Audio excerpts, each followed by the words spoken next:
Ahora sí. Ahora sí dice que ya estamos en directo. Ahora sí. Bueno, buenas noches a todos. Bienvenidos. Mi nombre es Javier Villar. Yo soy docente de análisis de datos con SPSS. Estamos con el doctor José Supo. Él es médico. Tiene una especialización en bioestadística y un doctorado en salud pública. Y también se dedica a la enseñanza de la estadística y el SPSS. Le damos la bienvenida. En esta oportunidad vamos a estar hablando de tesis correlacional y tema asociado. Doctor Supo, es un placer tenerlo acá. Muy buenas noches, Javier.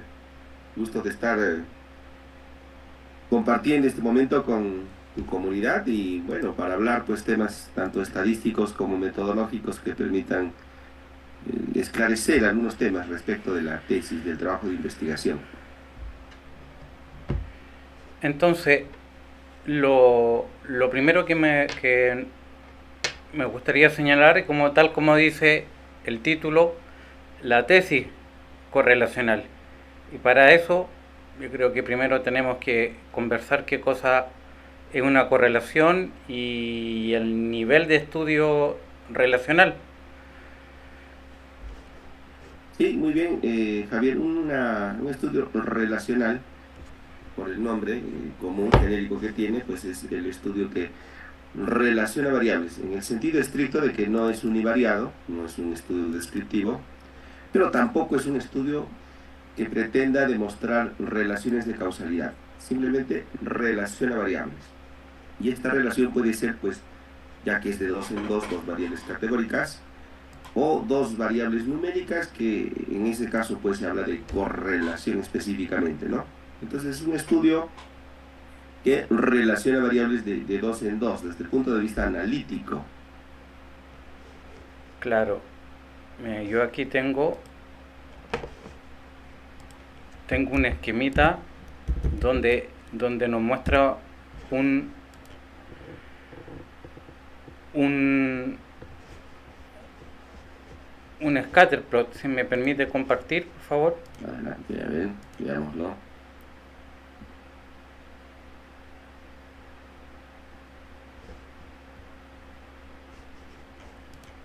Es un estudio ese el que nos vas a compartir, Javier, Claro, un trabajo de investigación.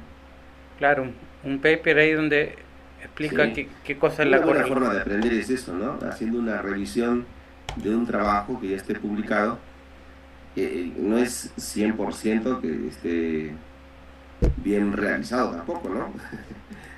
Es decir, siempre hay que hacer una revisión posterior, Me un tiene que control habilitar posterior. para poder compartir. A ver, vamos a ver entonces. Ahora sí me parece. Me puedes compartir pantalla, a ver. Ok, ¿Qué estudio es el que tenemos por ahí? aquí estamos.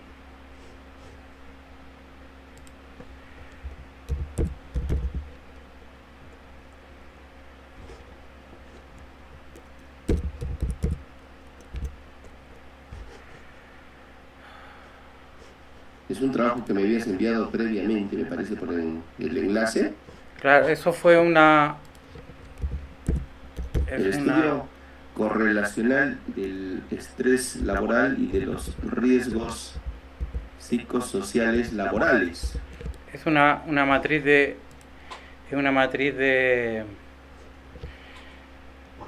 es una matriz de operacionalización. Bueno, entonces, ¿se visualiza aquí la pantalla? Todavía no, a ver, no nos compartes.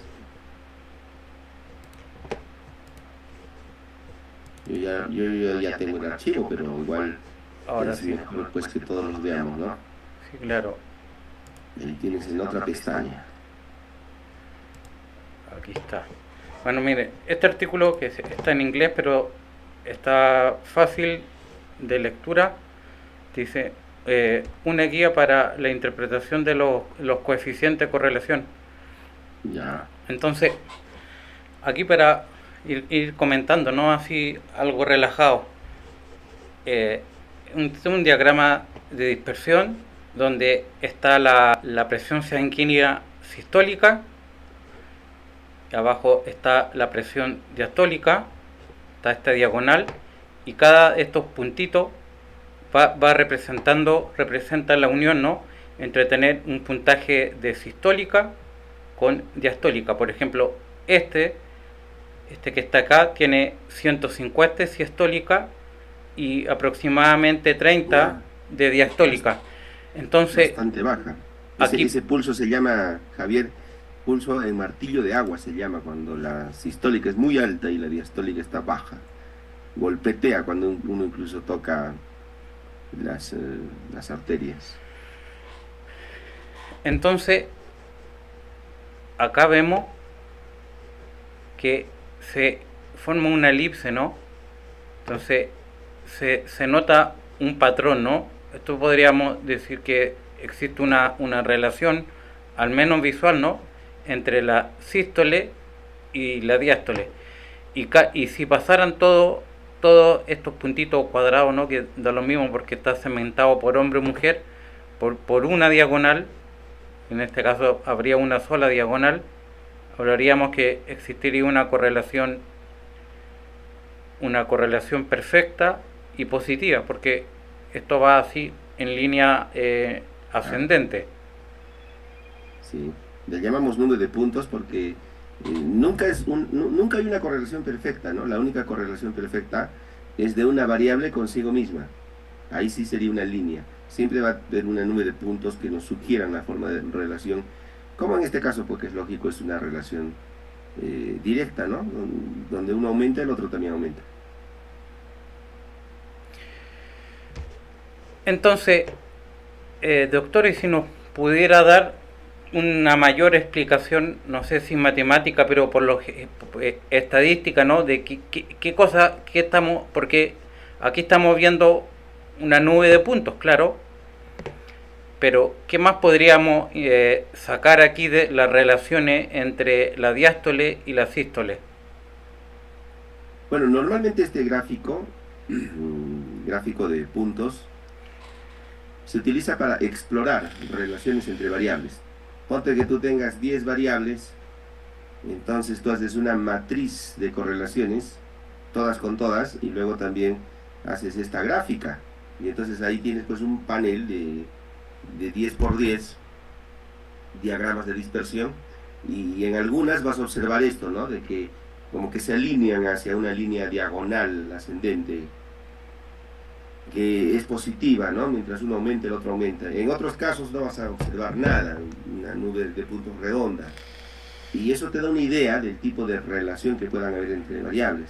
Pero en este caso específico, ya que solamente hay dos, una presión arterial sistólica y una diastólica, pues claramente vemos que hay una relación lineal, una relación directa entre ambos. Y esto podría permitir el cálculo de una regresión, ¿no? de un valor respecto del otro, pero dado que cuando hay una patología cardiovascular, cuando aumenta la presión sistólica, pues también aumenta la diastólica, normalmente en la hipertensión arterial.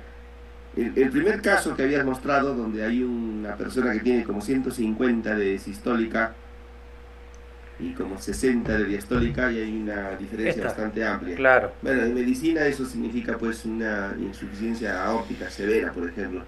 Pero ese es el caso particular, ¿no? Lo que se busca de la relación entre dos variables es saber qué tipo de relación hay. Entonces aquí mediríamos esta relación pues con un R, ¿no? El R de Pearson.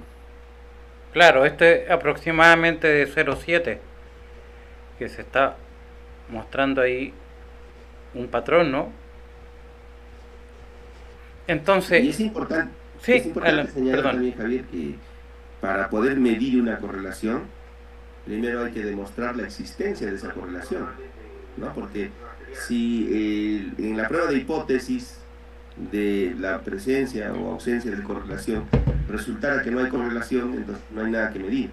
Por eso primero se evalúa la presencia de correlación, y en caso de que ésta exista, a partir de la prueba de hipótesis, a partir del p-valor, pues ya haríamos la medida de correlación.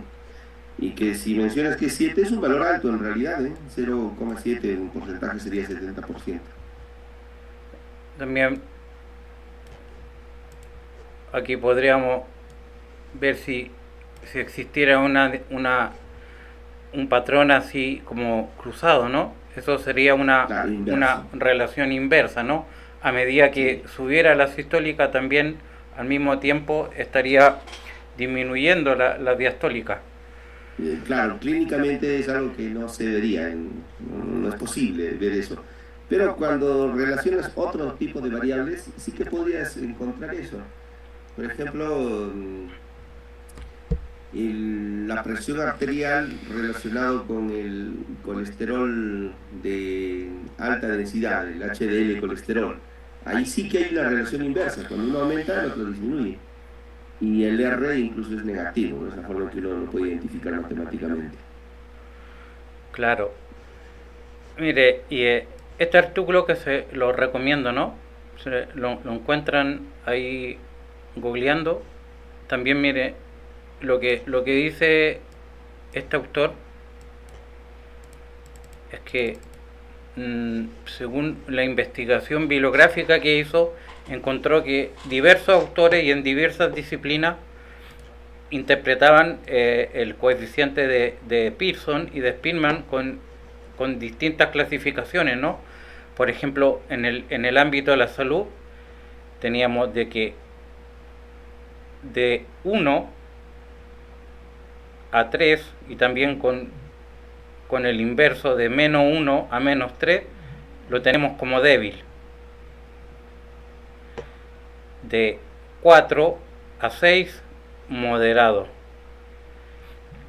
Y de 7 a 9 fuerte, ¿no? Y esta clasificación para el autor son distintas en política y en medicina, ¿no? Por ejemplo, acá habla de que moderado en medicina entre Claro. 7 y 8, o sea, entre 6 y 7 lo habla de moderado. Claro, ahí, por ejemplo, en la columna uno sería uno 2 3 4 5 6 categorías, ¿no? Claro, En la columna 2 en la política, como dices, sería uno 2 3 4 5 6 7. Y en medicina, que es la última columna, serían uno 2 3 4 5 6. En claro. realidad ese es un planteamiento que uno hace, como bien tú lo dices, pues en el campo de su conocimiento. Un consenso en realidad, ¿no? Como cuando evalúas el dolor, dices leve, moderado, severo. No sé si usted tiene esa pirámide, ¿no? Que muestra como los niveles de investigación, para que pudiéramos ahí estar como poniéndolo en contexto, ¿no? Entonces, yo también quisiera ver una, una matriz de correlación que estuve ahí revisando. Entonces,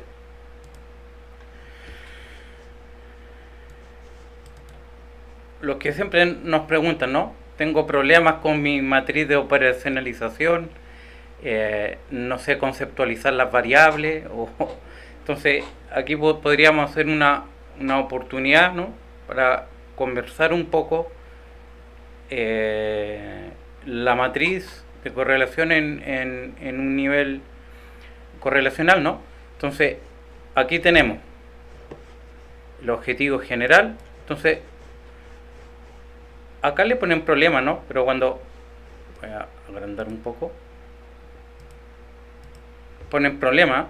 Pero No estamos viendo tu pantalla todavía. no la estamos viendo. ¿No? Exacto, dejé de compartir. A ver.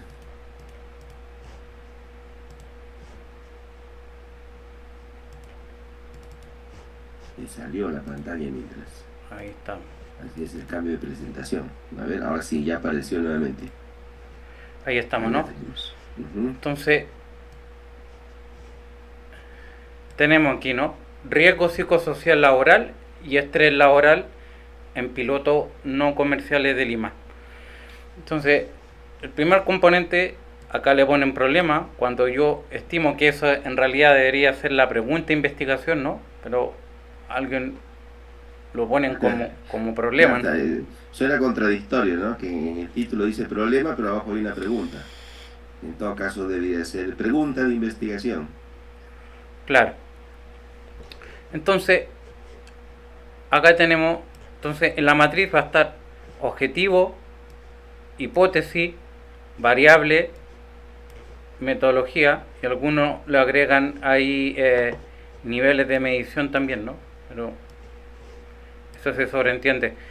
Entonces, el objetivo general es determinar la relación entre el riesgo psicosocial laboral y el estrés en pilotos. Es lo mismo que el título, ¿no? En el título mira que dice riesgo psicosocial. Aquí. Sí, sí, aparece ahí en el cuadro. Claro. Ahí se ve, ¿no? El título, que es el título del trabajo, riesgo psicosocial, psicosociales, laborales y estrés laboral en pilotos no comerciales. Y en el objetivo, pues lo único que se ha agregado es determinar la relación. Cuando yo creo que en el título debiera aparecer el término relación, ¿no? El título debiera más ajustarse a relación entre los riesgos psicosociales laborales y estrés laboral. Ya en el objetivo, pues determinar esa relación, ¿no? Si existe esa relación, no existe esa relación o de qué magnitud es esa relación. Si claro, también podríamos decir determinar la correlación, ¿no? También estaría... Sí, al caso de que las variables sean numéricas, también podríamos utilizar el término de correlación, sobre todo porque eso es lo que aparece en la carátula del trabajo de investigación. Claro, en este caso, para formar las dos variables, se hace se suman los puntajes, ¿no? Es como que lo que dicen, la suma de variables, ¿no? Se suman los puntajes de todos los ítems, ¿verdad? Los ítems son las preguntas Likert, y se genera lo que se llama un índice sumativo. Entonces, ese índice sumativo es una transformación lineal, ¿no? Se transforman las opciones de respuesta que están ordinal, desde nunca, siempre o muy en desacuerdo a muy de acuerdo a puntaje numérico. Entonces, como ya tenemos puntaje numérico, le podemos aplicar estadística descriptiva, hacer prueba de hipótesis, hacer los baremos. Entonces, sí, las variables, en este caso, ambas variables, los riesgos psicosociales y el estrés, son variables subjetivas. Por tanto, estas variables deben haber sido medidas con un instrumento documental, como por ejemplo un cuestionario. Aquí ahí lo indica, ¿no? Ahí está. El estrés laboral. Estos instrumentos es un puntaje, como bien lo dices, ¿no? A veces, pues, este puntaje va de 20 a 100, de 20 a 80, dependiendo del número de preguntas, de ítems, de reactivos. Y cuando vamos a relacionar variables, sí que es mejor relacionar el puntaje antes de categorizarlo. Entonces tú dices, el puntaje obtenido en el riesgo psicosocial y el puntaje obtenido en el estrés, y esa es una correlación. Aquí, porque es posible hacer correlaciones entre estos dos puntajes, pues. Aquí nos preguntan, ¿no? Riesgo y correlación se operacionalizan de manera distinta, según entiendo. No, esto es el riesgo psicosocial que lo correlacionan con el estrés laboral. La correlación aquí, digamos, sería la técnica estadística para determinar si hay relación y con qué nivel de intensidad, ¿no? Y con qué dirección. Sí. Entonces, nosotros podríamos pensar, ¿no?, que a mayor riesgo laboral, eso también conlleva un mayor estrés laboral. Y eso hay que ir viendo ítem por ítem, ¿no? Porque también a veces pasa que hay ítem inverso, ¿no? O sea, en vez de preguntar algo como ¿qué tan probable te parece a ti sufrir un accidente laboral? Lo podrían preguntar al revés, ¿no? Yo estimo que es poco probable que en mi organización se sufra un accidente laboral. Entonces, en ese caso, como lo que nosotros estamos viendo, riesgo, ¿no? O sea, algo que te va a pasar, algo malo para la persona que trabaja, eh, habría que invertir el puntaje, ¿no? Entonces, Sí, en un instrumento no todos los ítems están orientados hacia el mismo sentido. Un ítem puede ser positivo, es casi como un vector, puede ser positivo, ¿no? O puede ser negativo. Al momento de la evaluación, ya esto es cuando ya hemos recogido los datos, entonces hay que cambiar la dirección de los ítems negativos. Y si queremos hacer un análisis estadístico, pues también. Esto es parte pues del propio instrumento. El autor de un instrumento lo identifica y advierte que tiene ítems negativos en su cuestionario o en su escala para que se pueda hacer esta modificación. Esta modificación la hace el analista de datos, ¿no? El estadístico. y eso también, por ejemplo, nosotros cuando hacemos un alfa de Cronbach, ¿no? Y También ocurre. le ponemos esta casilla ítem corregida, correlación total corregida, vemos que hay alguna pregunta o varias de ellas tienen correlaciones negativas. Sí. Entonces, eso a mí me está indicando que esa pregunta está yendo en sentido inverso con los otros ítems, ¿no? Entonces, cuando vemos eso, probablemente sea un ítem invertido, porque está yendo en una distancia inversa. Entonces, y también a veces, cuando uno no hace invertir los puntajes que se hace en el SPSS ahí en calcular variables, ¿no? Y cambiar los puntajes, es una de las principales razones que cuando aparece un alfa menor a 0,8, ¿no? O sea, un alfa de 0,5 probablemente llegaron y sumaron todos los ítems como si fueran puntaje en la misma dirección, cuando en realidad algunos hay que invertirlo. Entonces, eso lo dice el autor de estos test, o también si uno no tiene eso, también uno lo puede inferir por la redacción. Sí, no, uno puede hacer una corrida de los datos y puede identificar estos ítems negativos. Es cierto. ¿Y cómo es un ítem positivo? Por ejemplo, ponte que queremos estudiar adicción al Internet. Hay gente que para conectada muchas horas a Internet y bueno, por eso sufre de insomnio, ¿no? Eso es un problema. Apunta hacia el lado de que pasar muchas horas conectado a Internet pues es adicción al Internet.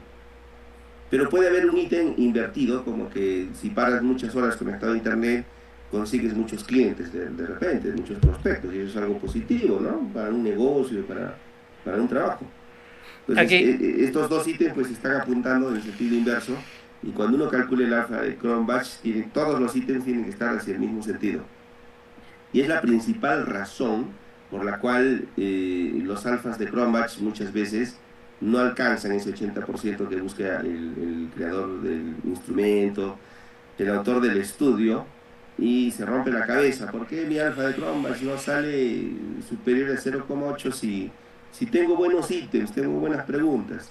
Mis preguntas, mis ítems, mis reactivos tienen buena variabilidad al momento de hacer el piloto, pero al momento de hacer el alfa de Cronbach no alcanzo el valor que quiero, ¿no? Es porque hay ítems que están invertidos. Y para hacer un alfa de Cronbach, todos los ítems tienen que estar en la misma dirección. Aquí, bueno, nos estamos llenando de preguntas, ¿no? Pero para eso estamos, ¿no? Entonces, aquí nos preguntan si es relación, correlación o asociación, ¿no? De términos que llevan a confusión, ¿no? Entonces, podríamos decir, y usted me complementa o me corrige si es que tiene otro punto de vista, ¿no? La asociación es como la relación es como lo más grande, ¿no? La relación es vincular dos más cosas, ¿no? Esto se relaciona con esto otro.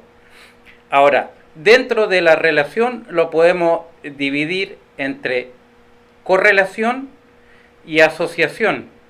En la asociación hay variables categóricas nominales.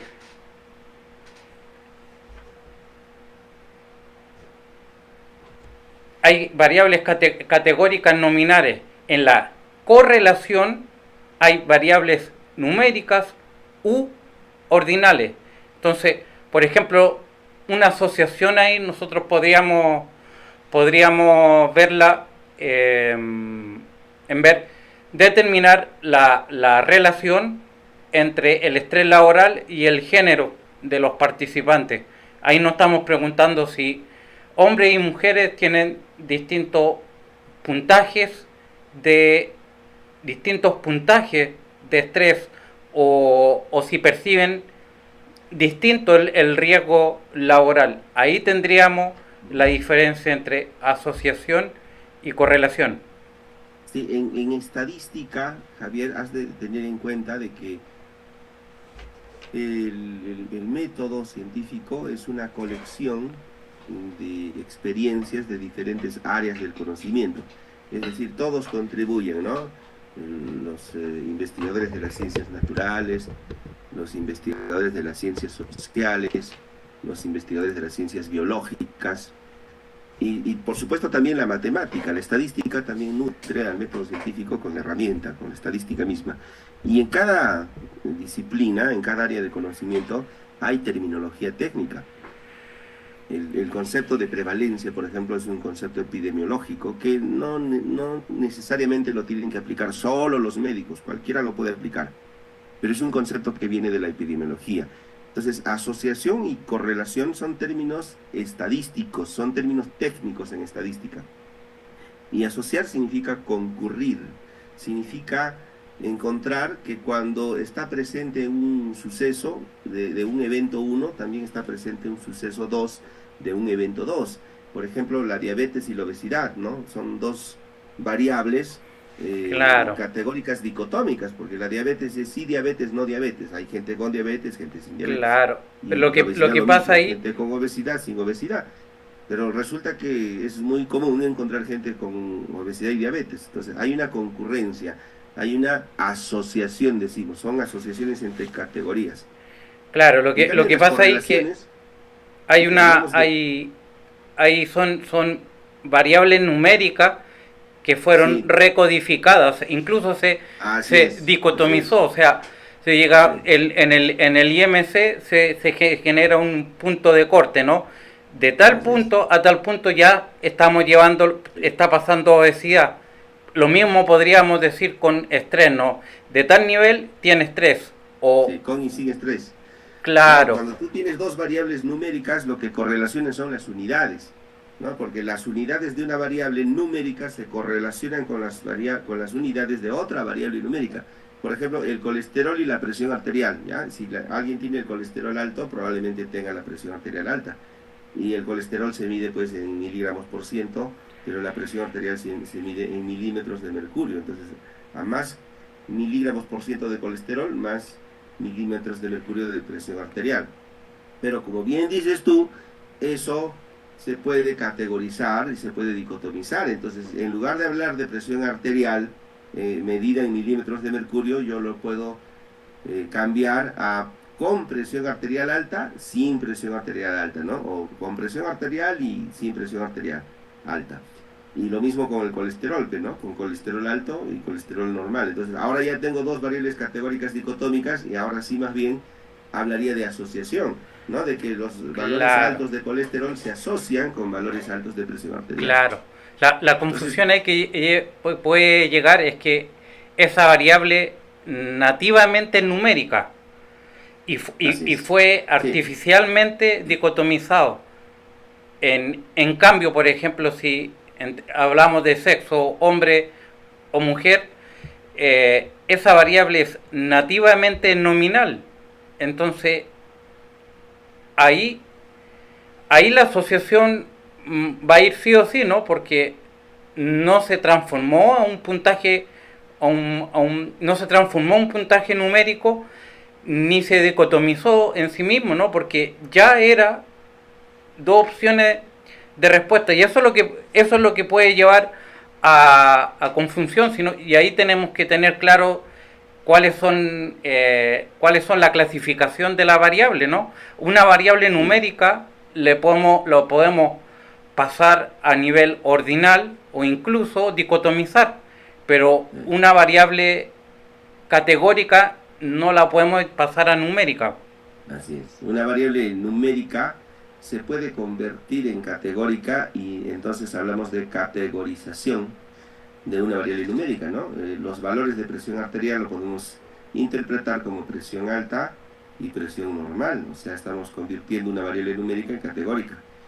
Pero no se puede hacer al revés, ¿no? Una categórica no se puede convertir en numérica, el ejemplo que tú has puesto, ¿no? El sexo masculino o femenino originalmente es categórico. Tú no puedes sacar una versión numérica con un puntaje ahí.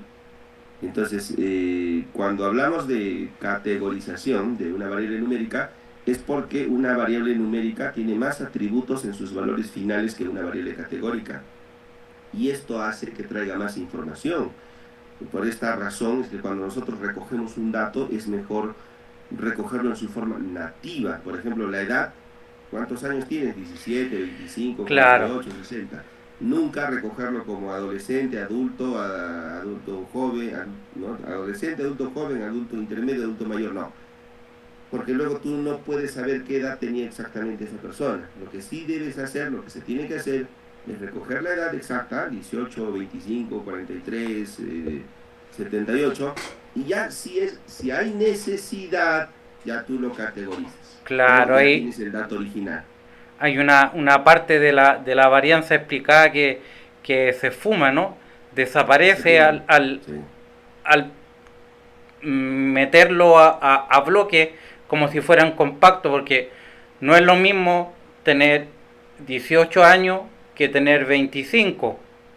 El que tiene 17 años podría estar más cerca de una persona que tiene 19, ¿no? Entonces, el consejo sería aplicar la prueba de hipótesis a la medición nativa, podemos decir, ¿no? Sí, así es, a los valores finales de medición nativos. Y es porque las variables numéricas tienen un atributo en sus valores finales que no tienen las variables categóricas. Y este atributo se llama distancia. Por ejemplo, una variable numérica, el saldo bancario, $20 es el doble de $10, es exactamente el doble. Pero en una variable ordinal categórica, tú no puedes decir que el dolor de intensidad grave es el doble del dolor de intensidad moderada. O del grado académico, bachiller, maestría y doctorado. Tú no puedes decir un profesional con grado de doctor vale por 2 profesionales de grado de maestría. Eso no se puede hacer. No se pueden hacer métricas, no se pueden hacer razones ni proporciones. En las variables numéricas sí que se puede hacer eso. Puedes cambiar un billete de $20 por 2 de 10. Puedes cambiar 2 litros de agua, o puedes, para hacer cálculos incluso, te dices, si una caloría eleva en 1 grado de temperatura 1 gramo de agua, entonces 1 litro de agua se eleva en 1 grado por 1 kilocaloría. Puedes hacer ese tipo de métricas. No, nos piden si podemos volver a la pirámide que mostró y luego eso lo enganchamos con la matriz que estábamos mirando para que veamos cómo todo fluye. Los niveles de la investigación, ¿te refieres? Los niveles de investigación, ya que el público lo pide. Ahí se está viendo.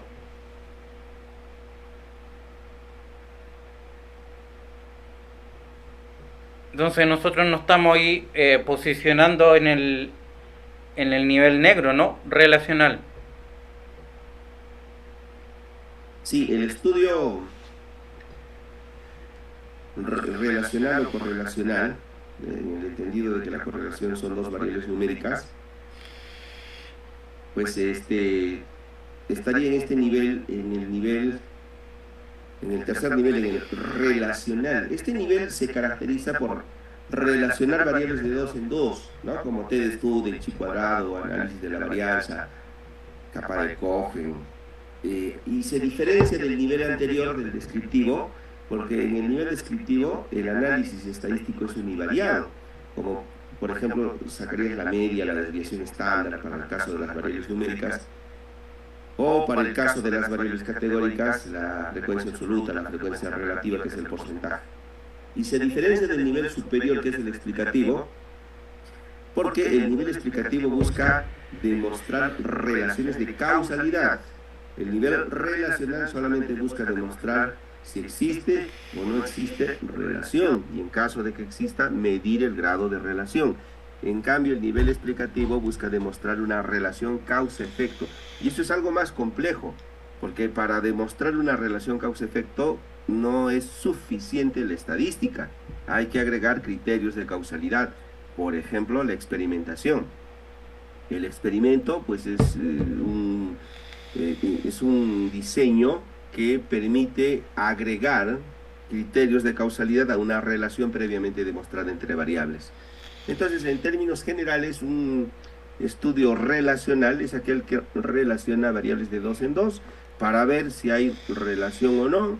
En caso de que la haya, hay que medir esa fuerza de relación, que puede ser asociación o correlación, y ya más adelante, pues ya planteamos una hipótesis de que hay una relación causa-efecto, pero eso ya corresponde a otro nivel investigativo.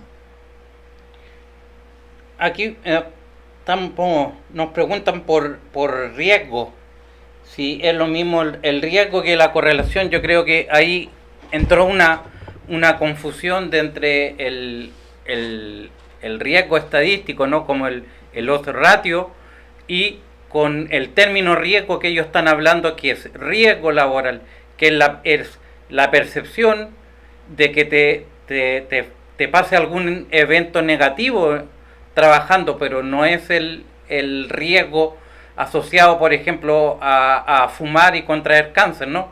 Entonces, ahí pasó una... Es que hay dos momentos para hablar de riesgo, hay dos momentos. El momento antes para demostrar si esa condición es un factor de riesgo, y hay un momento post para recoger condiciones de riesgo. Por ejemplo, yo digo, ¿será que la obesidad es un factor de riesgo para la diabetes? Y las alternativas son sí y no. Entonces, el estudio consiste en demostrar si la obesidad es un factor de riesgo para la diabetes. Pero ahora, si yo quiero crear un modelo matemático para predecir la probabilidad de padecer de diabetes, voy a utilizar un conjunto de predictores donde estará pues la obesidad, el sedentarismo, el consumo de comida chatarra, el hábito de fumar, bajo la premisa de que esas condiciones ya han sido previamente demostradas como factores de riesgo. Y entonces yo en una evaluación pregunto a los pacientes, ¿no? ¿Fumas? ¿Haces ejercicio? ¿Qué tipo de comida consumes?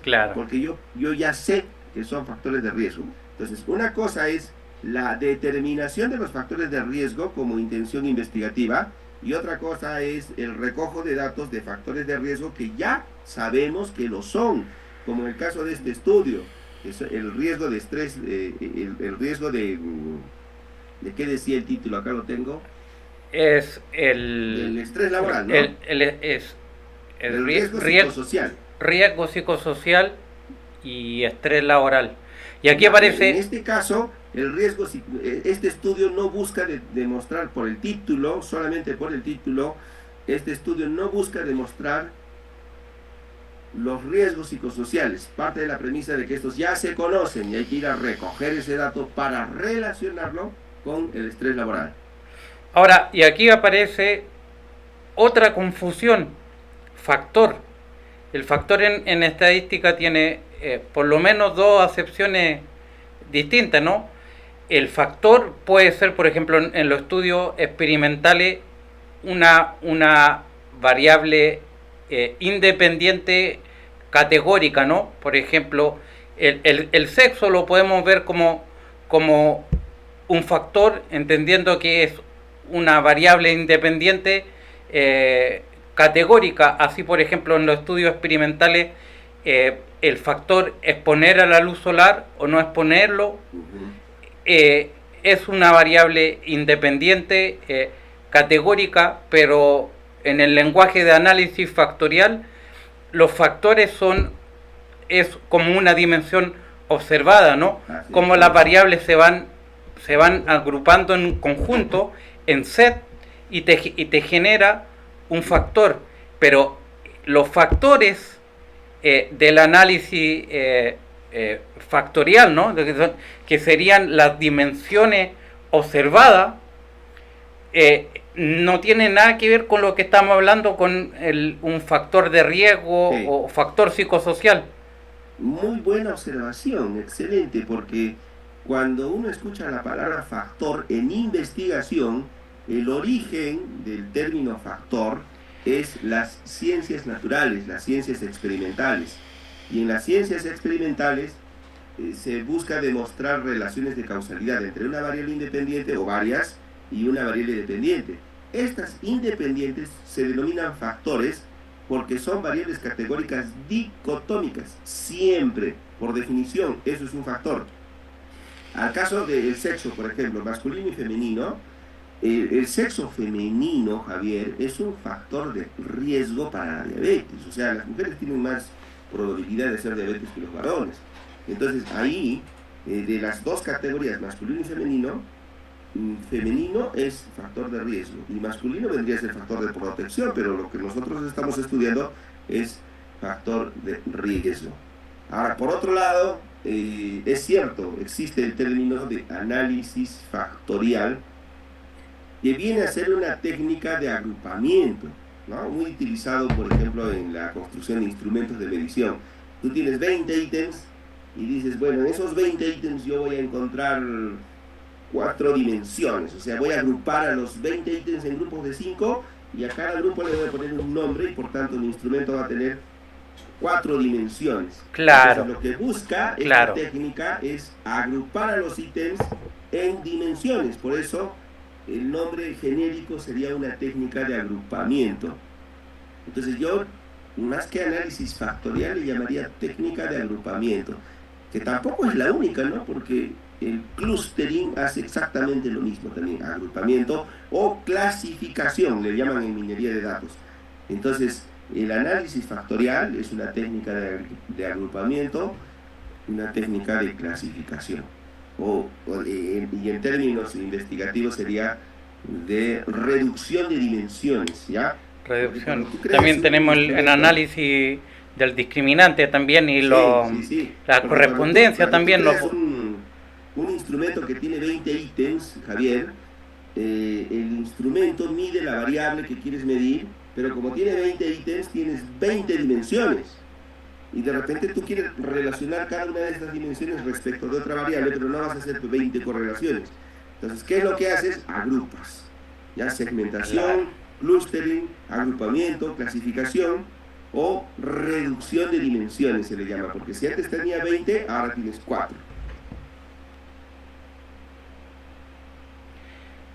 Estamos acá, volvamos a nuestra matriz. Voy a volver a compartir. A ver, adelante.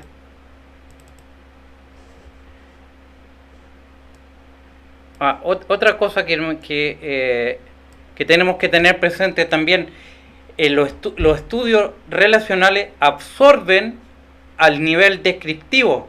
Entonces, antes de relacional, o ya sea asociación o correlación, primero hay que describir.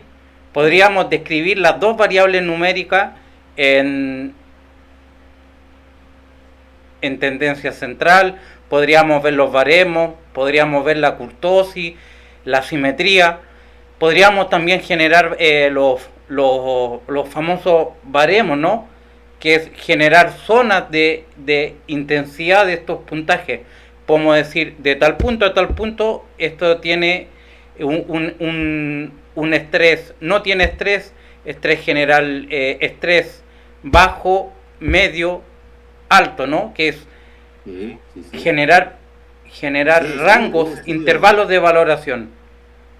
Un estudio relacional tiene como presentación previa, hablando de presentación de resultados, ¿no? Antes de presentar la relación, que es el objetivo principal del estudio, pues hay que presentar a las variables y hay que hacerlo de forma descriptiva.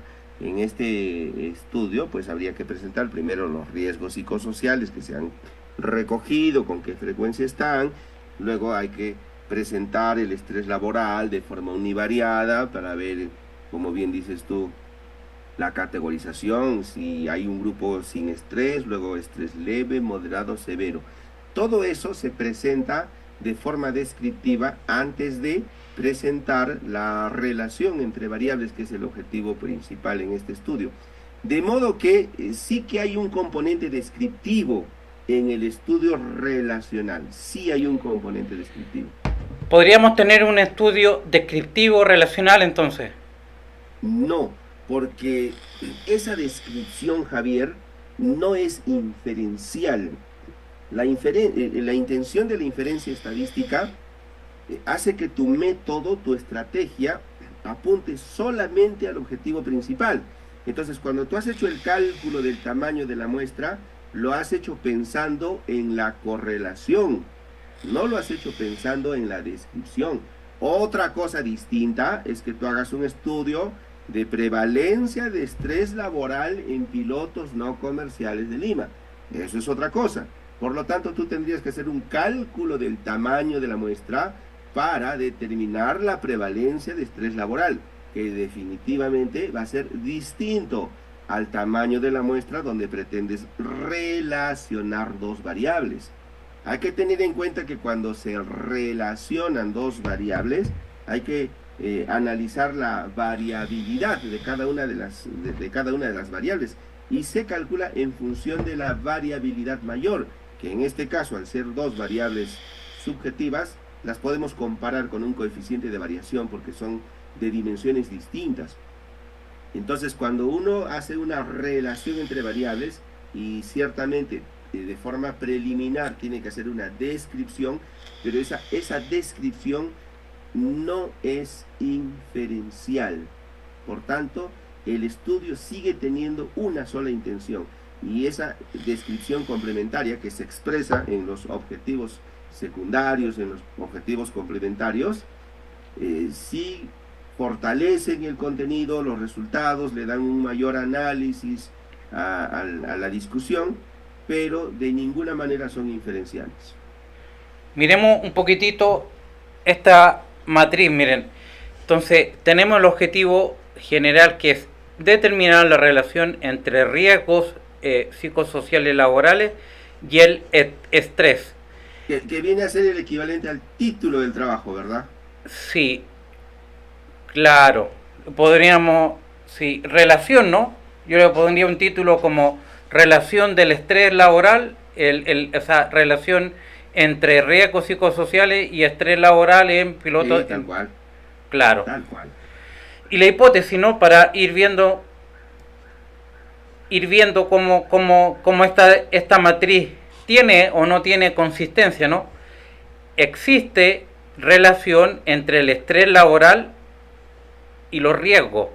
Ahí, si se fijan, estamos pasando a hipótesis, lo mismo que estamos diciendo aquí, pero en vez de decir determinar la relación, decimos existe relación. O sea, existirá, yo creo que es existe relación, porque existirá es como un condicional, Sí, ¿no? O sea, ahí sí, se le sí. pasó un poco. Ahí hay un error que hay que corregir. No debiera decir existirá, sino debe afirmar existe relación entre el estrés laboral y los riesgos psicosociales. Ahora, hay una probabilidad de que se equivoque, pero esa probabilidad debe ser calculada y ese es el p-valor. Pero la afirmación de H1, de la hipótesis, es existe relación, no es existirá. Claro, pero la lógica sí está bien planteada, ¿no? Porque está diciendo, Sí, se existe entiende, relación digamos. entre esto Sí. y esto No, yo otro. creo que la inteligencia artificial lo entendería, no, no creo que sea problemas. En otro Chat momento GPT la captaría. hablamos de la inteligencia artificial, por ahora no. La inteligencia artificial, Javier, utiliza métodos heurísticos, que es muy interesante. Un diagnóstico médico, por ejemplo, es un razonamiento heurístico. Y hoy en día la inteligencia artificial está entrando en ese campo. Es una cosa fascinante. O sea, muy pronto la inteligencia artificial te va a revisar tu tesis, Javier, y te va a decir, tenías que haber hecho esta prueba estadística y no la otra que hiciste. Eso te va a decir la inteligencia artificial. Tenías que haber hecho una Udemy Whitney y no la TED Student porque tus datos no tienen distribución normal. Así te va a hablar la inteligencia artificial muy pronto. Ya vamos a ver en qué catástrofe de la humanidad nos lleva eso, ¿no? Bueno, ahora, No son, para terminar ese comentario, Javier, en realidad no es una inteligencia, son razonamientos heurísticos. veamos las dimensiones. Acá tenemos las dimensiones. A ver.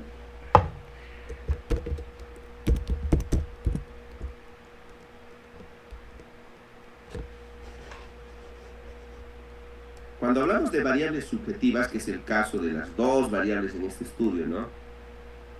El riesgo psicosocial y el estrés, entonces estas variables son medidas con instrumentos documentales y dentro del instrumento pues hay conjuntos de preguntas y a esos conjuntos de preguntas se les llama dimensiones. Un ejemplo muy sencillito, muy básico de dimensión sería el siguiente, mira, yo quiero tomar un examen de operaciones aritméticas a un conjunto de niños y les voy a plantear 20 preguntas.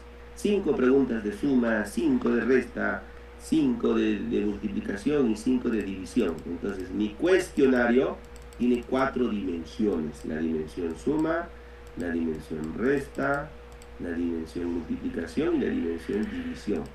Ahora, en las operaciones aritméticas pues es muy fácil, pues todo el mundo sabe que esas son las 4 operaciones aritméticas básicas. Pero ¿qué pasa cuando tú quieres evaluar el estrés laboral? ¿Cuántas dimensiones tiene? Bueno, es un trabajo pues del que crea y valida un instrumento, ¿no? Que en este caso partimos de la premisa de que ese instrumento ya existe. O sea, este estudio, el presente, no consiste en crear el instrumento para evaluar el estrés laboral, no. Consiste en relacionar dos variables medidas a partir de dos instrumentos preexistentes. Aquí lo que ellos están haciendo en los objetivos, y aquí tenemos la matriz de operacionalización. Aunque no nos está diciendo las dimensiones, ¿no? Aquí están las dimensiones. Ahí está. Acá, ¿no? La primera, acá están las dimensiones. Tiene 1, 2, 3, 4, 5 dimensiones tiene. Entonces, lo que va a ser, entendiendo, ¿no?, que va a relacionar también como específico la dimensión de la variable 1 con toda la variable 2. Todo el estrés. Y así también, ¿no? La dimensión 2, la dimensión Claro, riesgo. Como si fuera un estudio de factores de riesgo, ¿no? No, es un estudio relacional, tal cual. Entonces aquí es interesante lo que tú dices, porque si bien los riesgos psicosociales tienen 5 dimensiones, el estrés laboral tiene 2, tiene intensidad y tiene frecuencia. Pero como la variable de estudio es el estrés laboral, se le llama variable de supervisión. Entonces es esta variable la que tú no puedes descomponer. A los riesgos psicosociales sí que los puedes descomponer y puedes hacer una relación entre exigencias psicológicas y el estrés laboral, entre el trabajo activo y el estrés laboral, entre el apoyo social y el estrés laboral, y así cada una de las 5 dimensiones de la primera variable respecto de la variable de estudio, que en el nivel relacional se llama variable de supervisión. En minería de datos también se llama variable de supervisión. Claro. Variable de salida le llaman SPSS para los que utilizan ese software. he visto muchas veces que lo hacen al revés, ¿no? Y eso es un error. Sí, sí, eso es error. Correlacionar la dimensión de la segunda variable dependiente con, con toda la primera variable, Sí, sí. con la Ese es primera erróneo variable. porque la variable de estudio se tiene que mantener íntegra. Y eso sigue la lógica también de una regresión, ¿no? Aquí Exacto. podríamos meter una regresión, ¿no? Para, para explicar los niveles de estrés laboral que tanto está aportando cada una de Sí. estas dimensiones. Sí, una dimensión en un instrumento documental es como pongámosle así, como un mini instrumento, como un instrumento pequeñito. Entonces, el concepto de variable es subjetivo. Podríamos decir también que cada una de las dimensiones de la primera variable también es otra variable, o sea, como que son 5 variables. Pero lo que Claro, no puedes hacer es descomponer a la otra, a la variable de estudio, al estrés laboral, a esa no, porque el trabajo de investigación consistiría en un modelo predictivo, como bien dices tú, en la determinación del estrés laboral, no de sus dimensiones. claro, en el sentido de que el estrés laboral es consecuencia de los riesgos. Sí, Esa es la, ese es lo que está, exacto. esa es la lógica En la que, lógica del investigador, lo que le preocupa al investigador es el estrés laboral y hay condiciones psicosociales que lo están provocando. Entonces, lo que busca el investigador es conocer si hay relación o no, luego en qué medida se puede predecir este estrés laboral, uno se puede anticipar, o de repente cómo uno puede modificar estas condiciones psicosociales laborales para también tener un efecto positivo sobre el estrés, para poder reducirlo, ¿no? Entonces todo se concentra en el estrés laboral, en un principio de forma descriptiva, luego de forma relacional, luego de forma explicativa, predictiva y finalmente pues tomar una intervención, ¿no? Para reducir ese estrés laboral a partir de una serie de condiciones. veamos lo específico.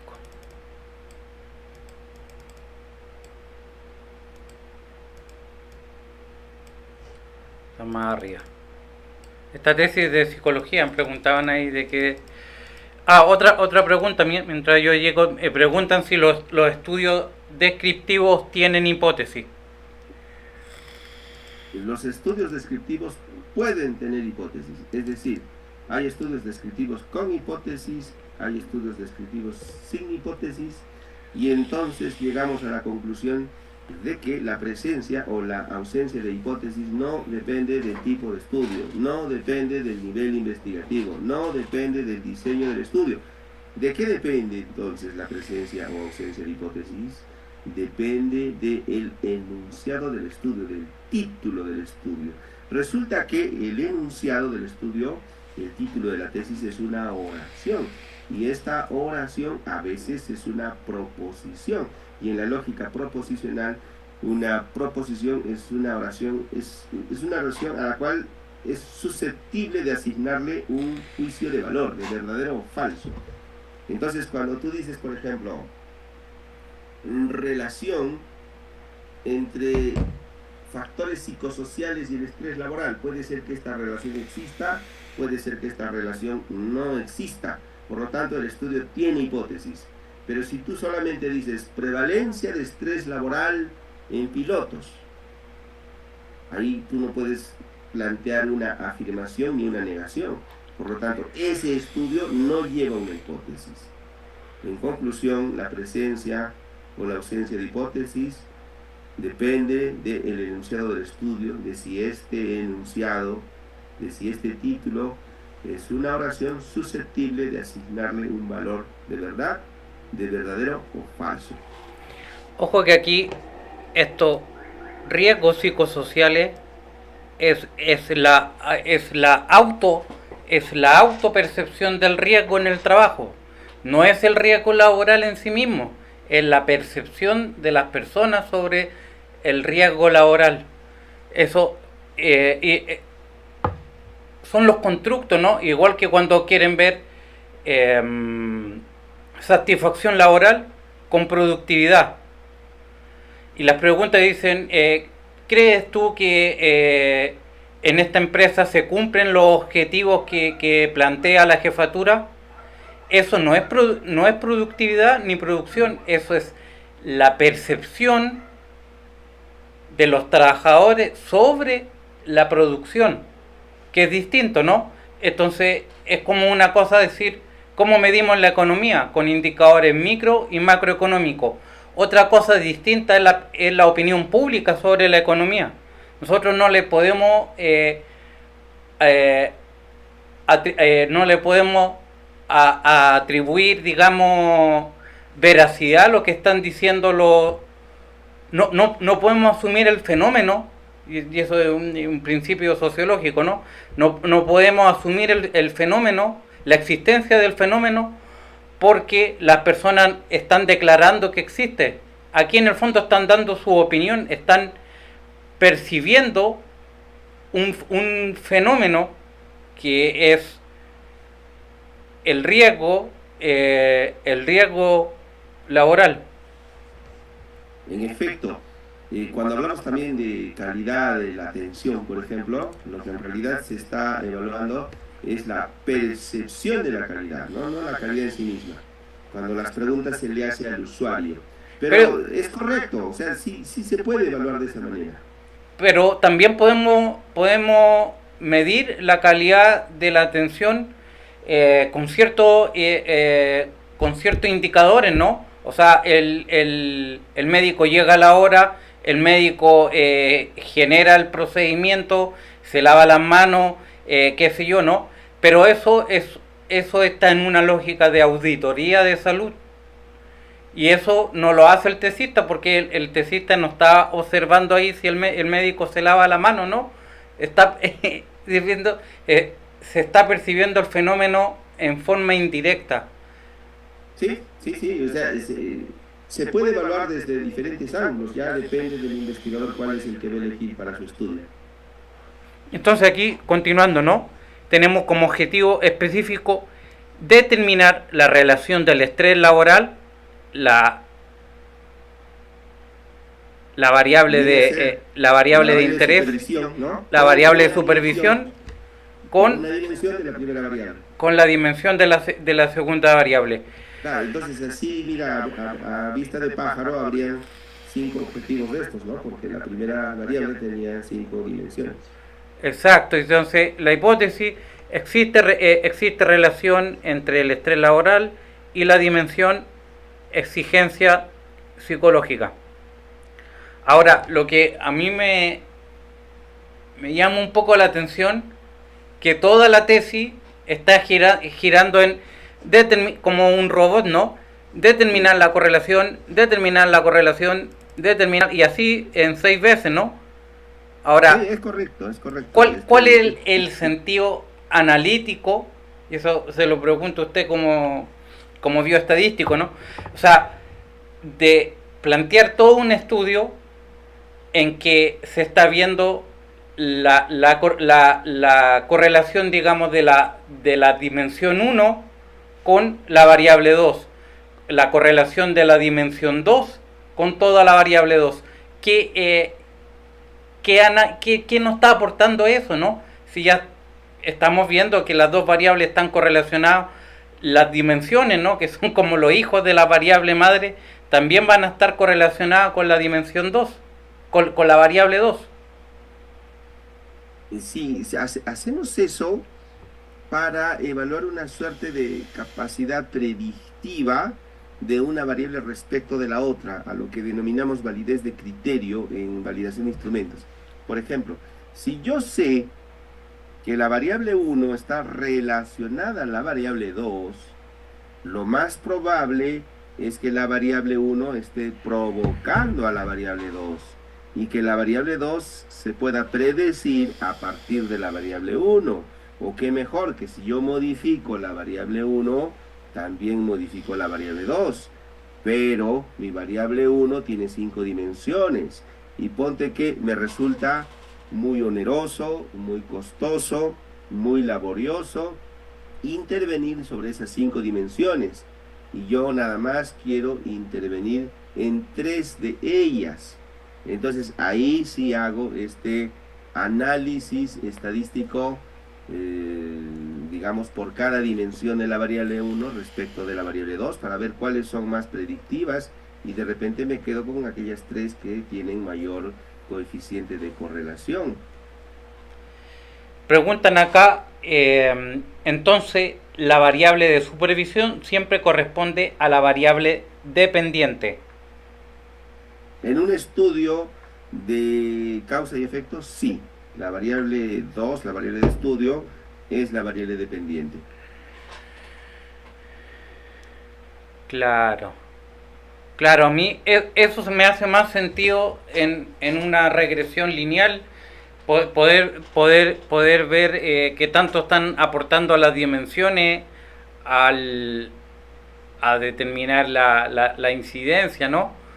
Pero que toda una tesis esté girando en correlacionar y correlacionar así 7 veces o 6 veces, el Lo está haciendo aporte... de forma bivariada, ojo, que si esto fuera una regresión lineal múltiple, la relación de las 5 dimensiones de la primera variable con la segunda variable sería una suerte de regresión lineal múltiple, y habrían 5 predictores. Y una regresión lineal múltiple identifica interacción entre variables predictoras. Mira, te pongo un ejemplo, Javier. Resulta que tú estás haciendo deporte y te tuerces el tobillo, eso se llama esguince de tobillo, y duele, no te imaginas, creo que a todos nos ha pasado alguna vez, 15 días estás ahí con el pie que no puedes poner en el suelo, y ese dolor se provoca por la tensión muscular y por la inflamación, y una forma de tratar ese dolor es pues con un antiinflamatorio. Otra forma de tratar ese dolor es con un miorelajante, un relajante muscular, pero la magia consiste en dar los dos. ¿Para qué? Para que se potencie. Y entonces ahí 1 más 1 no es 2, ahí 1 más 1 es como 5. ¿Ya? ¿Por qué? Porque hay interacción entre estas dos variables predictoras, o llámales variables independientes. Entonces, ese tipo de interacción entre los factores que influyen se descubren, por ejemplo, en una regresión lineal múltiple o en un análisis de la varianza factorial. Eso no se puede descubrir en un estudio relacional como este, porque este a todas luces ha anunciado que es un estudio relacional, y la relación que va a presentar en sus resultados es de 2 en 2, no es multivariado. Está haciendo una suerte de exploración de estas dimensiones de la variable 1 respecto de la variable 2. Aquí yo el fuerte que veo en este tipo de tesis es generar los baremos para las dos dimensiones, para las dos variables con sus dimensiones, y decir, ¿no? Qué tanto porcentaje de la muestra, ¿no? Tiene estrés bajo, medio, alto, o determina riesgo laboral bajo, medio y alto. Y una cosa súper importante en estos estudios es hacer asociaciones. No sé por qué aquí no lo hacen, ¿no? O sea, me dirán, es que no fue el objetivo, ¿no? Pero ¿será que los hombres tienen distinto estrés que las mujeres? ¿O serán que los pilotos comerciales de la aerolínea A tienen distintos niveles de estrés que los pilotos comerciales de la línea B? Ahí a mí sí me parece que hay mayor carne, ¿no? Para poder debatir que hacer 6 correlaciones, mirar los coeficientes, la significancia, y ya, ¿no? Porque baja como el nivel de discusión, ¿no? Porque a mí me parece, ¿no? Y si usted puede tener otra, que sería más útil compararlo según género. Ya, eso te podemos decir, ya es que el estrés laboral aquí en pilotos comerciales, los hombres tienen más estrés que los hombres, Pero en México encontramos que en nuestro objeto de estudio las mujeres tienen mayor estrés, ¿no? O los hombres están identificando mayor riesgo, mayor riesgo psicosocial laboral. Fija que Y siempre que el investigador parta de la premisa de que el estrés laboral sea distinto en hombres y mujeres, o de repente sea distinto según el turno laboral, o según la aerolínea, como bien dices tú, pero porque de repente hay diferentes condiciones laborales, pues en una aerolínea que otra, ¿no? O beneficios a los trabajadores. Siempre que se parta de la existencia de esa condición intrínseca de las unidades de estudio que afecta un resultado. Esto se ve mucho en los diseños experimentales, por ejemplo, en el tratamiento del dolor, si bien uno da un medicamento, que es el tratamiento para que disminuya el dolor, la percepción del dolor en hombres y mujeres es distinto, el umbral al dolor en varones y mujeres es distinto. Entonces, esta otra variable, esta tercera variable, que también es independiente pero que no es manipulada, se convierte en un factor fijo, no aleatorio, y lo convierte al diseño en un diseño cuadrado. Al diseño experimental lo convierte en un diseño cuadrado. Lo convierte en un diseño en bloques en principio. Para que sea cuadrado tendría que haber 2 bloques y el número de bloques, el número de categorías en cada bloque tendría que ser el mismo para que sea cuadrado. En principio sería un diseño en bloques completamente aleatorio. Cuando existe esa condición que tú has mencionado, de repente el sexo, de repente la aerolínea, de repente el turno laboral, etc. Siempre que sea intención del investigador. Si el investigador no lo ha puesto, es porque no es su intención. Y si no es su intención, porque es porque no lo ha considerado relevante, no ha visto que podría haber ahí alguna interferencia de una tercera variable. tenemos una pregunta, ¿no? Jorge Aguilar pregunta: si deseo estudiar la correlación entre 2 técnicas de diagnóstico de una enfermedad, ¿las técnicas serían las variables? Un poco extraño, ¿no? Pero algo podemos hacer. Sí, los resultados de la medición a través de estas 2 técnicas serían las variables. ¿Y por qué querríamos hacer eso, no? ¿Por qué querríamos relacionar los resultados de medición de una misma variable pero a través de 2 técnicas?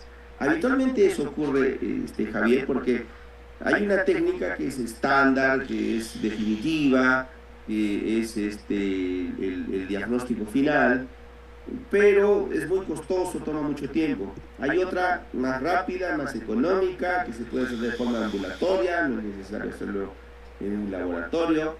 Y entonces uno pretende saber la capacidad predictiva de esta técnica de tamizaje, de screening, de despistaje, respecto del diagnóstico definitivo, de la prueba patrón, del gol estándar.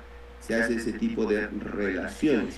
Entonces sí, los resultados de medición de cada una de estas 2 técnicas se convierten en variables. ¿Qué técnicas podríamos usar en ese caso, no? ¿Qué prueba de hipótesis o qué técnica para ver la correlación entre estas 2 técnicas de diagnóstico que dice el amigo?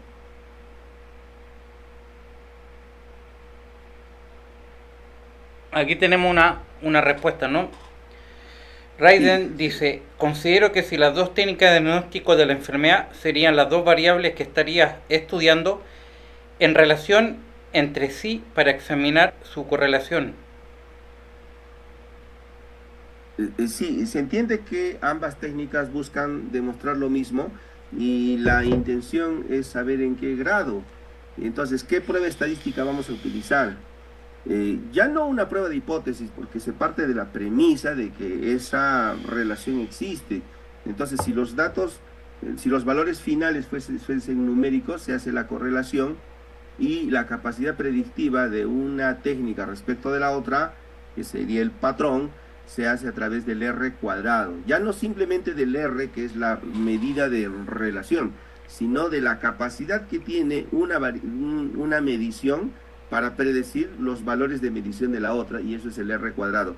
Esto es un estándar en los métodos predictivos de variable dependiente numérica, pero si los datos fuesen categóricos, si el resultado de medición es categórico, entonces ahí se aplica capa de Cohen, la medida de concordancia de los resultados de una medición respecto de otra.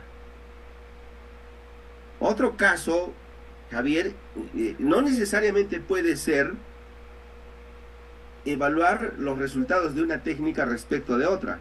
Puede ser la misma técnica, pero entre dos evaluadores. Entonces, en ese caso, estamos hablando de reproducibilidad. Es un estudio R&R, un estudio de repetibilidad y un estudio y reproducibilidad. Eso tiene otra intención, es para ver estabilidad en las mediciones.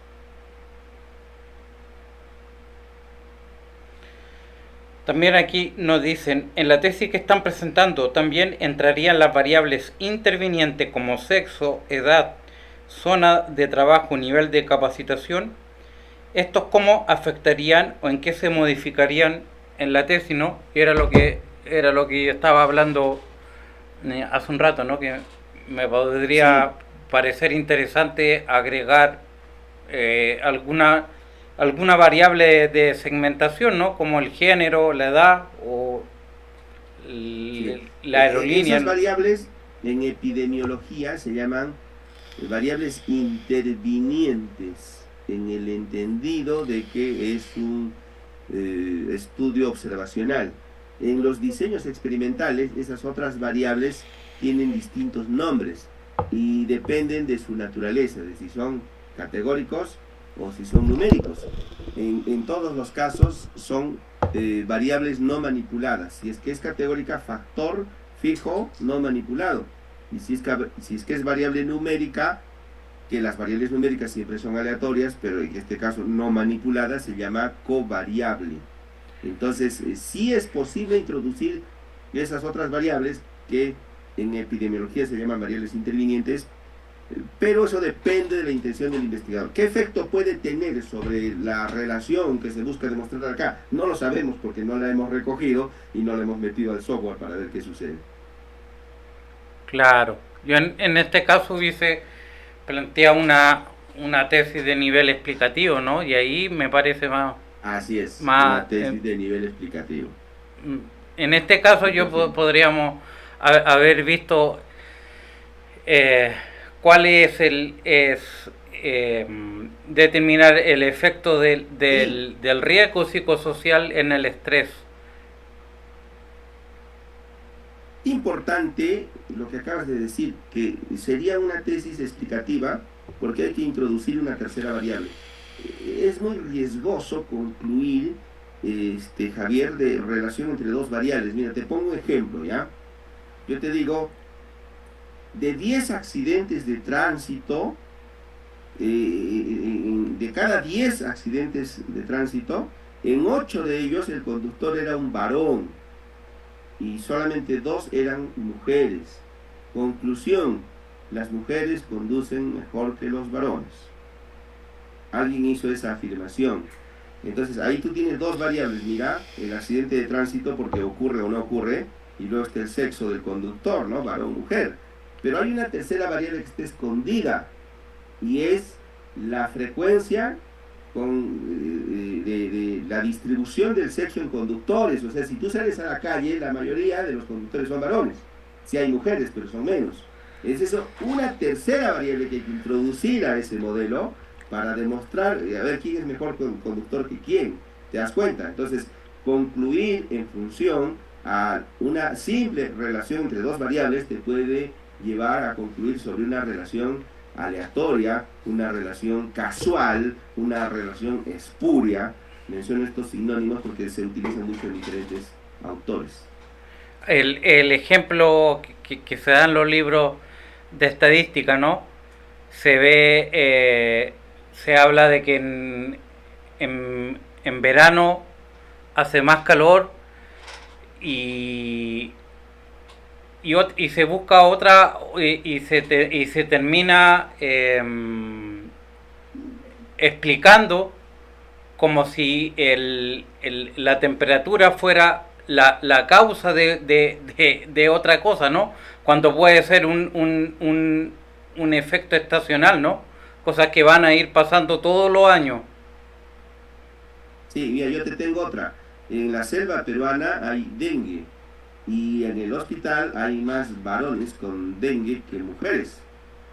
Entonces ahí tú tienes dos variables, el dengue, porque puedes tener o no tener dengue, y luego está el sexo, varones y mujeres. Entonces, como en el hospital tú encuentras más varones que mujeres de dengue, podrías concluir en que el sexo masculino es un factor de riesgo para contraer el dengue. Sin embargo, vamos a ver qué hacen las personas en la selva, son gente del área rural que pues en su estilo de vida, los varones salen a trabajar al campo y las mujeres se quedan en la casa. ¿Y dónde anda el mosquito picándoles del dengue? Pues en el campo, por eso es que los agarran los varones. Hay una tercera variable que es ocupación, que no la habías considerado, y por eso nos puede llevar a una conclusión errónea. Cuando ocurre eso, cuando hay una relación ficticia entre dos variables que no es real, se llama relación casual, no causal, sino casual, relación aleatoria o espuria.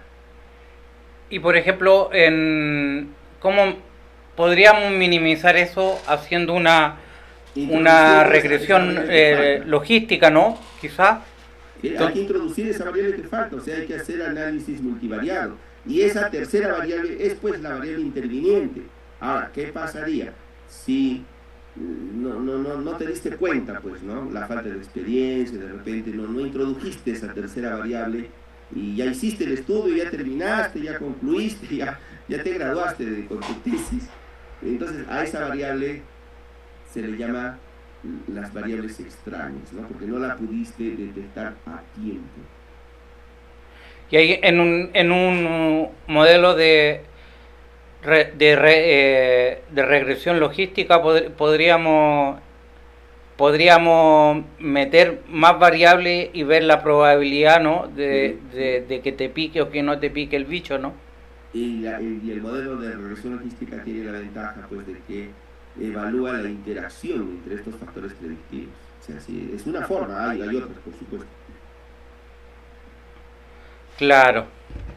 Bueno, veamos aquí si hay más preguntas. Continuamos con las preguntas. Dice, doctor, si hay dos variables en este caso... Quitamos, Javier, el plano para que las preguntas y respuestas sean más dinámicas. Vamos.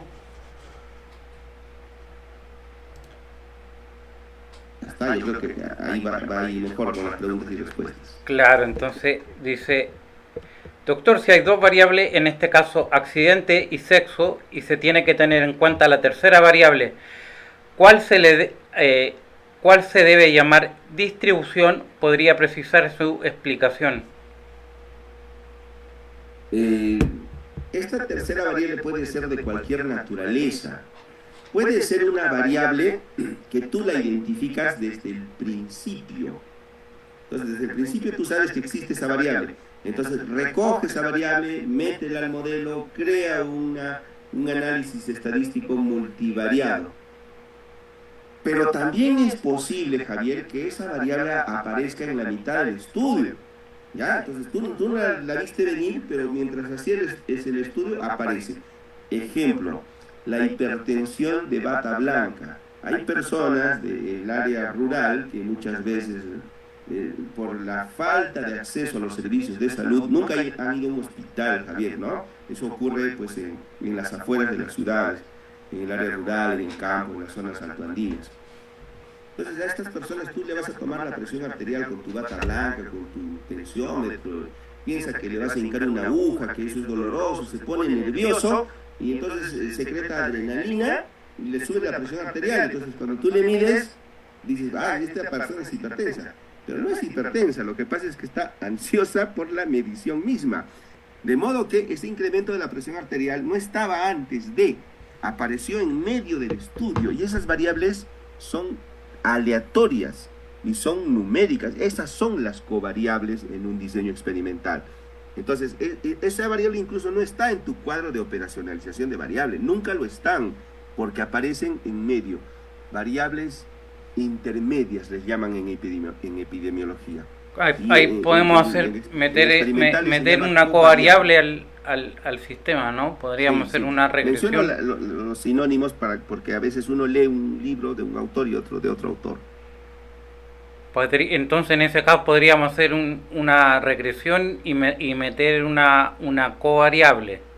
Así es. Incluso en el software, ¿no? Hay una cajita especial para la covariable. Claro, eso lo que nos hace es que minimiza, digamos, o filtra el efecto de esta nueva variable y se asume, ¿no? Porque yo he trabajado ese modelo, ¿no? Se asume como que todos tienen la misma cantidad, por ejemplo, todos están consumiendo la misma cantidad de calorías, todos están teniendo el mismo peso al inicio, todos están diciendo, entonces, al comparar... Ese modelo es teórico, pues porque no existe, ¿no? Porque en un grupo de personas, pues hay de diferentes pesos, comen diferente, tienen estilos de vida diferentes, su actividad física es diferente, ¿no? Y una de esas cuestiones que es diferente podría estar influyendo en el resultado. Si el investigador sospecha que eso está ocurriendo, entonces hay que recoger esa variable e introducirla al análisis estadístico. A eso se le llama control estadístico. De modo que el control en investigación no solamente es control de sesgos de selección y control de sesgos de medición, sino también hay un control estadístico. No. Acá, si podemos complementar con algo más mientras ya aparecen las últimas preguntas de la noche, ¿no?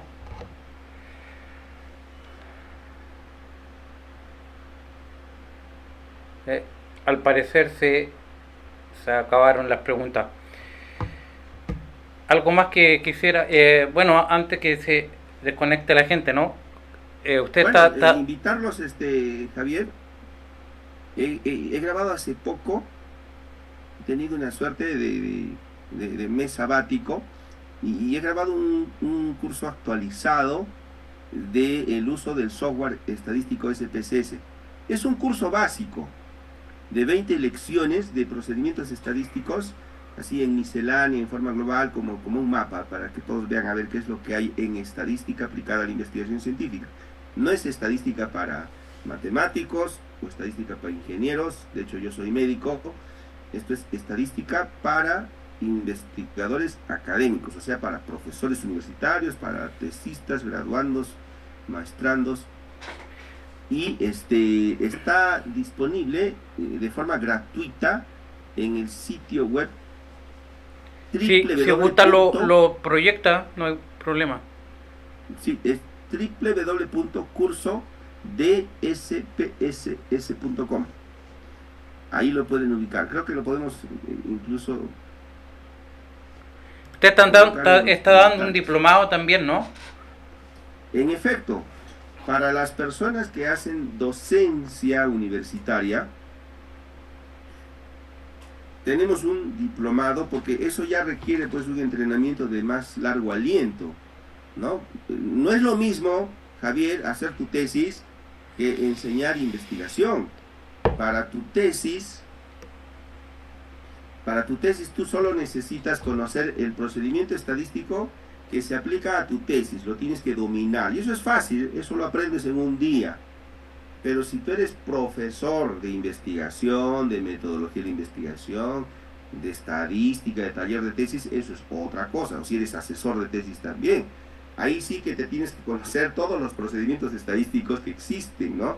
Todos los métodos, las técnicas, todas las herramientas. Entonces, un profesor, un asesor de tesis, pues no se puede quedar con un curso cortito de 20 lecciones, ¿no? Se requiere un entrenamiento de mediano aliento, como un diplomado que dura 6 meses. Entonces ahí en el canal de YouTube también les he compartido la dirección electrónica del diplomado, que empieza el próximo lunes. La dirección es diplomadoeninvestigación.com. y este pues es un entrenamiento con seguimiento personalizado, matrices de datos, hojas de trabajo, ejercicios, interacción. Hay que revisar los trabajos de los participantes, se les entrega una certificación por cada curso y al final un certificado físico enviado a domicilio. Aquí nos preguntan si las variables intervinientes se pueden poner en alguna parte de la matriz de operacionalización. Sí, claro que van en un estudio, por ejemplo, explicativo, Javier, hay variables independientes y hay variable dependiente. Y estas variables independientes pueden ser manipuladas o no manipuladas. En un experimento tiene que haber por lo menos una variable manipulada. Entonces, las variables intervinientes son variables independientes no manipuladas.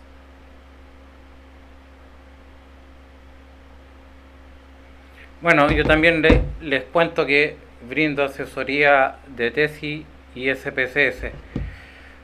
Al parecer se acabaron las preguntas, entonces nos estaríamos despidiendo, doctor. Claro que sí, gracias por este espacio, Javier, de poder dirigirme a tu comunidad. Y Estoy seguro de también, que volveremos a hacer algún tipo de trabajo conjunto. contarle a la gente, si no lo conoce, ¿no? Usted tiene el canal bioestadístico, ¿no? Bioestadístico Estaban ahí en preguntando YouTube. cuál es su canal de YouTube. Lo encuentran como bioestadístico. O ya buscando por José Supo, ya lo aparece, al canal. También Bueno, aprovecharemos entonces para compartir sí, claro, compartamos. el canal aquí en los comentarios. Bueno, como se entiende, pues YouTube es un repositorio de contenido audiovisual, en este caso académico. No sé por qué ha salido así con tantas letras. Ese es bioestadístico Ahí ya en le están YouTube. haciendo preguntas por el diplomado, ¿no? Si quiere dejar ahí un correo para que le hagan sus consultas por interno. ¿Cómo no? Les dejo mi correo, es info@bioestadístico.com. Ahí está mi correo electrónico. Ya está. Bueno, ¿nos quiere compartir algo? Bueno, solamente capacitarse en temas estadísticos nos va a resolver muchas dudas metodológicas, Javier, porque a veces cuando hablamos de metodología es teoría pura, pero luego cuando entramos al campo estadístico no sabemos para qué sirve esa herramienta. Podemos aprender la herramienta, o sea, hay mucha gente que sabe hacer el chi cuadrado, la T-Student y la ANOVA, pero no saben cuándo aplicarlo ni cómo interpretarlo. Entonces hay una suerte de divorcio entre la metodología y la estadística. Yo lo que les sugiero a todos los que están aprendiendo, que somos todos, porque también nosotros estamos aprendiendo, yo ya voy más de 20 años aprendiendo, Javier, empezar con la estadística. Una vez que tenemos ya nociones de estadística, ver qué respaldo metodológico tiene cada uno de estos procedimientos y así poco a poco ir creciendo. En resumen, que si tuvieran la ocasión de tomar un curso de metodología y un curso de estadística, primero tómense el curso de estadística y luego el curso de metodología, ya está. Claro. Bueno, nos despedimos a todos. Gracias por contactar. Ya tienen mi contacto, tienen el contacto del José Supo. Ahí visitan el canal bioestadístico. Y bueno, yo también tengo tutoriales de SPSS ahí en mi lista de reproducción. Y será hasta la próxima. Hasta la próxima ocasión, Javier, y a toda tu comunidad.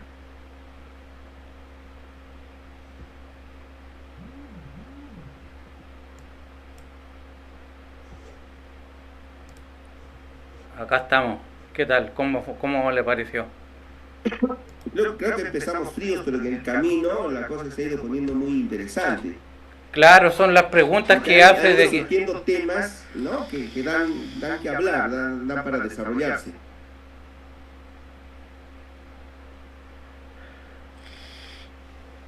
¿Usted está dando un diplomado ahora? Sí, el día lunes empezamos un nuevo grupo hacemos grupos pequeños de a 10 para poder darles una asistencia personalizada. Y la estrategia es una estrategia de